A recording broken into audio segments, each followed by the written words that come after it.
अस्सलाम वालेकुम दोस्तों, अपनी नेक्स्ट वीडियो के साथ आपको वेलकम करता हूं अपने इस चैनल में। उम्मीद है सब खैरियत से होंगे। कुछ दोस्तों के कमेंट आए जिसको मैंने बेस बना के ये वीडियो बनाने का सोचा। काफी अहम इंफॉर्मेशन है।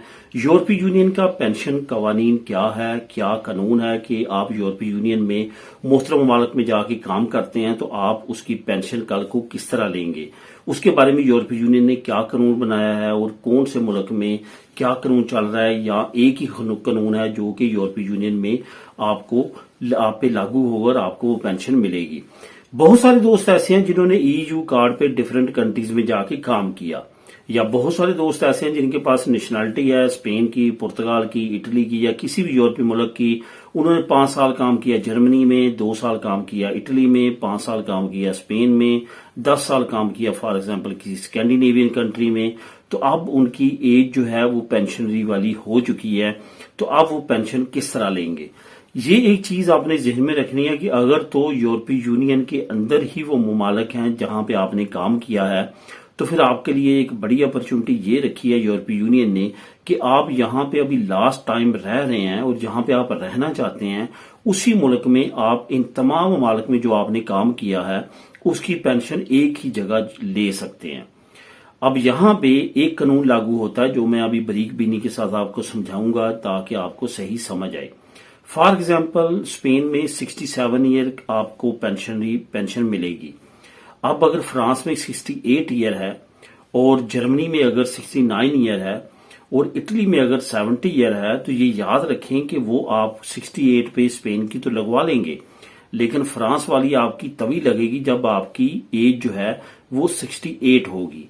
जर्मनी वाली तभी लगी जब 69 होगी और इटली वाली तभी लगेगी जब आपकी 70 हो जाएगी।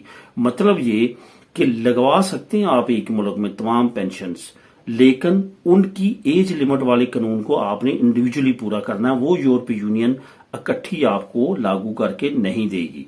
इंडिविजुअल कंट्री का आपने पूरा करना है उनका कानून, उसके बाद जो है आप अप्लाई कर सकते हैं। अब यहां पे एक और क्वेश्चन आता है कि आप हर मुल्क में जाके खुद अप्लाई करेंगे या जिस लास्ट कंट्री में आप रह रहे हैं वो आपके बिहाफ पे अप्लाई कर देगी। वो आपके बिहाफ पे अप्लाई कर देगी, आपको हर कंट्री में जाने की और बार बार हर दफातर की सीटें लेके वहां पे इंडिविजुअली जाके अप्लाई करने की जरूरत नहीं होगी। जिस लास्ट कंट्री में आप रहते हैं, जहां पे रहना चाहते हैं, वहीं पे तमाम ममालिक की पेंशन जो है वो डिपार्टमेंट जो है उसको आपने परमिशन देनी है। वो आपके बिहाफ पे तमाम कंट्रीज की जहां जहां आपने काम किया है वहां वहां अप्लाई करके आपकी पेंशन जो है वो लगवा सकेगा। ये एक बड़ी अपॉर्चुनिटी है जो कि यूरोपीय यूनियन देती है। और सेकंड ऑप्शन क्या है? सेकंड ऑप्शन ये है कि हर मुल्क की इंडिविजुअली आप अलग-अलग से खुद अगर लेना चाहते हैं तो वो भी आप ले सकते हैं। अगर फॉर एग्जांपल आप कुछ ममालिक की पेंशन यहां पे लेना चाहते हैं और कुछ ममालिक की पेंशन जो है आप किसी और कंट्री में शो करते हैं कि मैं रहता हूं वहां पे लेना चाहते हैं तो वो भी अलाउ करता है यूरोपीय यूनियन का कानून कि वो भी वहां पे आप ले सकते हैं। इसके बारे में मैंने ऑलरेडी चंद महीने पहले भी आपको एक कानून के बारे में बताया था। मैं उसको स्पेन से लागू करूंगा क्योंकि स्पेन के बारे में ज्यादा डीपली यहाँ पे सब्सक्राइबर है और ज्यादा डीपली हम इसके बारे में बात करेंगे क्योंकि यहाँ के कवानीन जो है वो ज्यादा दोस्त जानना चाहते हैं और समझना चाहते हैं। यहाँ भी पेंशन का जो कानून है, अगर आप किसी और कंट्री में जाकर लेते हैं पेंशन तो ये जहन में रखें कि आपकी पेंशन की कुछ कटौती होगी। अगर फॉर एग्जाम्पल अगर आपकी 1000 यूरो पेंशन है और आप स्पेन के अंदर रह के ले रहे हैं तो फिर आपको 1000 यूरो ही मिलेगी। अगर आप यही पेंशन पाकिस्तान जाके लेना चाहते हैं या इंडिया जाके लेना चाहते हैं या बांग्लादेश जाके लेना चाहते हैं तो फिर आपकी कटौती होगी जो कि तकरीबन 150 यूरो काटा जाता है, यानी कि 850 यूरो फिर आपको मिलेंगी। उसकी रीजन क्या है?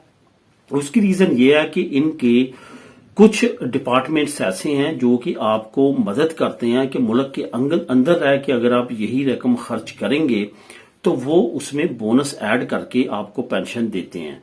लेकिन अगर आप ये शो करते हैं कि आप यहाँ पे नहीं रहेंगे, आप किसी और मुल्क में रहेंगे और वहां का बैंक अकाउंट आपको देते हैं तो उस बैंक अकाउंट में ये आपकी पेंशन उसी डेट को डाल देंगे।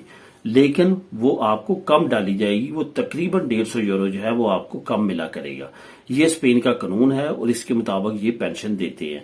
बाकी बहुत सारे लोग ऐसे हैं जो दूसरी कंट्रीज में जाके पेंशन ले रहे हैं, बहुत सारी बेवा ऐसी हैं जो दूसरी कंट्रीज में जाके पेंशन ऑलरेडी ले रही हैं। तो दोस्तों ये थी अहम अपडेट पेंशन से रिलेटेड, और जो यूरोपीय यूनियन का ये कानून है उससे रिलेटेड। इससे रिलेटेड अगर आपके ज़हन में क्वेश्चन हो तो आप नीचे जो है वो मुझसे कमेंट करके पूछ सकते हैं। मिले नेक्स्ट वीडियो में नई अपडेट के साथ। अल्लाह हाफिज।